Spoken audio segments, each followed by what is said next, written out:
7 kebohongan uang yang bikin lu miskin. Karena uang itu adalah mindset. Jadi, apapun yang ada di pikiran lu itu yang bikin uang lu berapa. Jadi kebohongan pertama yang disebarkan oleh orang miskin adalah uang itu jahat dan orang kaya itu egois. Ini adalah ajaran sesat. Ya, karena uang itu adalah netral. Ini banyak banget virus disebarkan oleh orang-orang miskin, keluarga orang miskin, orang tua orang miskin, dan teman-teman orang miskin. Mereka bilang bahwa uang itu jahat. Lihat yang punya rumah bagus itu pasti adalah orang jahat. Dia pasti penjahat, dia pasti melakukan sesuatu tindak kriminal untuk mendapatkan uangnya. Lihatlah artis itu, dia bisa kaya ya, dia 30 tahun ngartis, dia pasti cuci uang. Uang itu netral. Uang adalah kaca pembesar.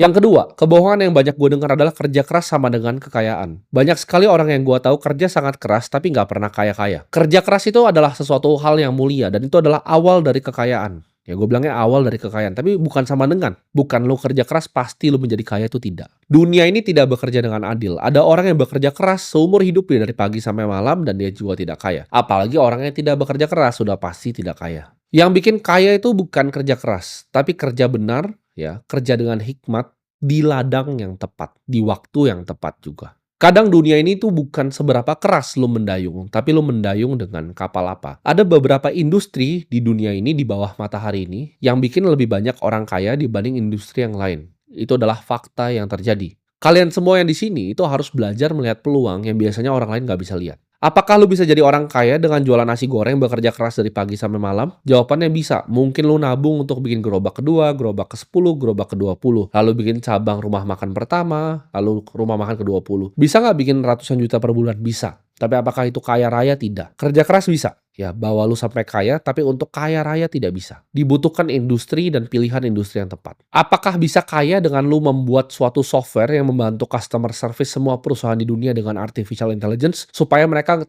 bisa pangkas nih 100 customer service-nya diganti AI yang buatan lu, AI agent yang buatan lu, lalu bisa balas semua CS-nya. Contohnya perusahaan seperti Traveloka, CS-nya itu semua pakai perusahaan punya lu. Contohnya seperti perusahaan yang gue punya, semua CS-nya itu pakai software lu. Itu jauh akan lu lebih kaya dibanding lu jual nasi goreng sampai 20 cabang atau 30 cabang. Jadi jawabannya adalah pilihan industrinya. Ada industri seperti finance and investment yang bikin orang tuh banyak sekali yang kaya. Karena investasi itu adalah ujungnya. Banyak yang nanya kenapa gue adalah seorang investor. Awalnya memang gue pedagang dulu ya. Level 1 pedagang, level 2 itu pengusaha, level ketiga baru investor. Semua pengusaha paling kaya di dunia itu ujung-ujungnya jadi investor. Ya, semua orang seperti Bill Gates ujung-ujungnya bikin Cascade Investments. Orang-orang seperti Jeff Bezos ujung-ujungnya bikin Bezos Expeditions. Semua yang usahanya besar sekali, Amancio Ortega, Sergey Brin, semuanya punya yang namanya family office mereka sendiri, even Michael Dell. Jadi kalau orang udah jadi pengusaha level paling tinggi, mereka jadi seorang investor. Mereka bikin family office, mereka harus manage hartanya yang banyak sekali ini. Jadi jawabannya kerja keras itu tidak sama dengan kaya, tapi kerja tepat di waktu yang tepat, di industri yang tepat, itu yang bisa bikin kaya. Yang ketiga, yang penting bisa nabung, nanti juga kaya. Menabung itu akan bikin lu jadi kehidupan yang stabil, bukan menjadi kaya. Gue kenal banyak temen yang quote on quote kita bilang cukup ya hidupnya, tapi hatinya justru penuh kecemasan. Yang dia lakukan hanya nabung, menabung, dan menabung. Tapi dia tidak pernah punya bantalan di hidupnya, bantalan investasi. Cukup itu dibangun di atas ketakutan, bukan kebebasan. Jadi orang yang cuma nabung tuh akan dapatnya cuma ketakutan, bukan kebebasan. Orang yang berinvestasi itu akan mendapatkan kebebasan. Dia, ya, gue bilang di sini, siapa mereka yang bisa membuat uang di saat mereka tidur, itu akan mendapatkan yang namanya kebebasan. Tapi menabung tuh cuma akan sampai cukup.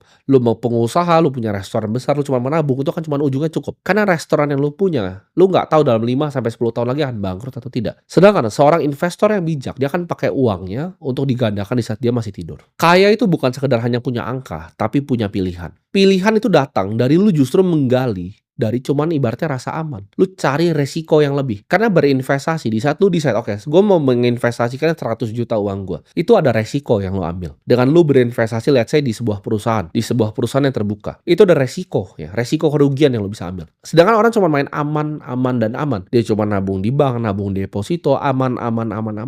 Uangnya ini akan cuman dia seumur hidup akan jadi cemas. Uangnya cukup gak? Sedangkan orang yang mengambil resiko lebih, itu yang berinvestasi, yang akan selamat. Karena jebakan dunia ini itu, orang yang gak berani mengambil resiko, orang yang selalu mainnya aman, itu yang selalu berbahaya hidupnya justru. Keempat, mereka berpikir bahwa pendidikan formal adalah segalanya. Ketika mereka selesai kuliah, mereka selesai S1, mereka stop belajar tentang dunia. Banyak yang lo lihat S1 itu ujung-ujungnya tukang jualan gorengan, S1 ujung-ujungnya cuma jadi ojol. Kenapa?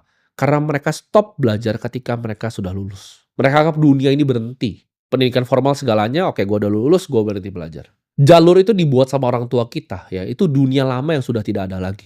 Dengan perkembangan teknologi seperti ini ya, gaji yang stagnan, itu lu akan cepat untuk mati di hidup ini. Kalau lu cuma ikut arus, lu akan tenggelam. Lu harus upgrade skill lu. Lu harus up to date dengan semua teknologi terbaru yang terjadi di dunia ini. Belajarlah menanam skill baru sebelum lapar itu datang. Kebanyakan orang itu baru belajar ketika sudah harganya terlalu mahal untuk berubah. Jadi jangan jadi orang yang stagnan. Dan pendidikan formal bukan segalanya. Gue bukan orang yang punya pendidikan formal. Tapi sejak gue usia 15 tahun, gue udah fokus untuk belajar apa itu investasi. Gue udah belajar terjun ke capital market. Gue melihat perusahaan itu secara detail. Arus kas tuh gue lihat seperti darahnya.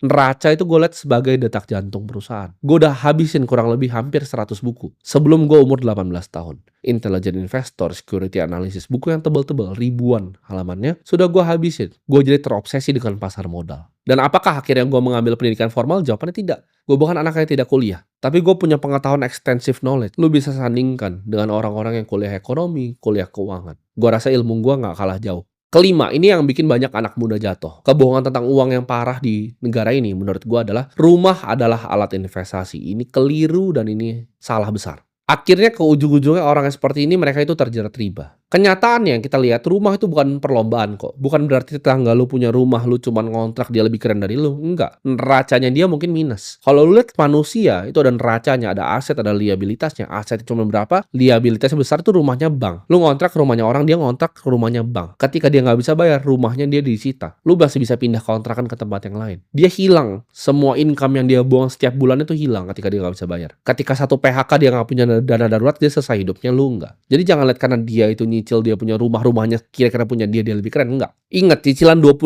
tahun itu bukan kemajuan, tapi itu adalah rantai yang mengikat leher lu seumur hidup. Aset yang benar adalah aset yang menghasilkan, bukan yang lu bayarin asetnya terus. Itu bukan aset, itu liabilitas. Orang bilang, tapi kan itu properti. Properti itu akan jadi aset ketika capital gain-nya naik dan lu mendapatkan biaya sewa. Ini baru disebut lu digabungkan ini dua jadi IRR, Internal Rate of Return dari sebuah properti. Tapi kalau capital gain-nya nggak pasti, rumahnya biasa-biasa aja, lu nyicil jadi liabilitas di neraca lu, dan ya lu gimana cara sewain orang lu tinggal di sana?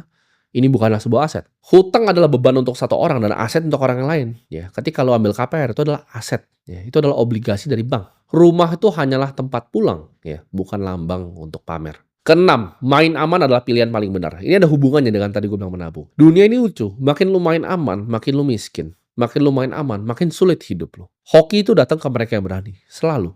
Saking takutnya kamu sama investasi, lu simpen semua uangnya ya di bawah bantal. Lu nggak berani berinvestasi di kripto, lu nggak berani berinvestasi di saham, lu nggak berani berinvestasi di bonds. Lu takut ya, lu takut belajar hal baru, lu takut belajar teknologi baru. Lu cuman simpen semua uangnya di celengan ayam lu. Main aman itu bikin lu tua tanpa hasil. Nggak ada orang besar yang hidup di dunia ini itu main aman. Alexander the Great itu nggak pernah main aman. Warren Buffett itu nggak pernah main aman. Julius Caesar tuh nggak pernah main aman. Napoleon Bonaparte pun nggak pernah main aman. Tidak ada yang main aman dan di dunia ini jadi manusia yang diingat. Lu harus ingat ya. Di semua di dunia ini, pertumbuhan itu selalu butuh resiko. Lu mau bisa naik skateboard, lu harus berani untuk jatuh. Kalau lu nggak berani untuk jatuh, nggak berani untuk patah tulang, ya lu nggak akan jadi pemain skateboard yang handal. Lu nggak berani tabrak-tabrak orang pas main basket, lu nggak akan menjadi pemain basket yang handal. Di hidup ini mereka nggak pernah reward siapa yang main paling aman tuh enggak. Ketika lu punya ide untuk membuat sesuatu, lu decide oke, lu cuma akan terus jadi karyawan. Dunia ini nggak akan baik untuk orang yang selalu cuma mikir jalan yang paling aman. Dunia ini akan reward siapa yang berani masuk hutannya untuk mencari gitu. Oke, gue itu paling jago di dunia di mana? Dan eksplorasi hal itu. Seperti gue eksplorasi. Oke, gue pengen jadi investor nomor 1 di dunia ini. Apa yang harus gue lakukan? Gue telan semuanya. Gue lihat industrinya siapa aja. Gue pelajari dari orang-orang terbaik di industrinya. Semua ya, yang Warren Buffett pernah tulis tentang perusahaannya Berkshire dari 1977, gue masih ingat. Itu semuanya gue baca sampai habis. Gue ingat kesulitan apa yang dia lakukan di 2008. Apa yang harus dia korbankan untuk selamatin yang dia punya. Ketika COVID, apa aja yang dia gagal? Oke, dia beli perusahaan-perusahaan airline yang akhirnya gagal. Kesalahan-kesalahan investasi yang dilakukan, gue pelajari satu demi satu. Karena gue pengen jadi the next Warren Buffett. Gue pelajari semua seluk-beluk investasi yang ada di dunia ini. Distress bond investing, gue pelajari. Gimana caranya perusahaan-perusahaan seperti Elliott Management itu ngambil bondnya perusahaan seperti Argentina, bahkan ditukar sama kapalnya.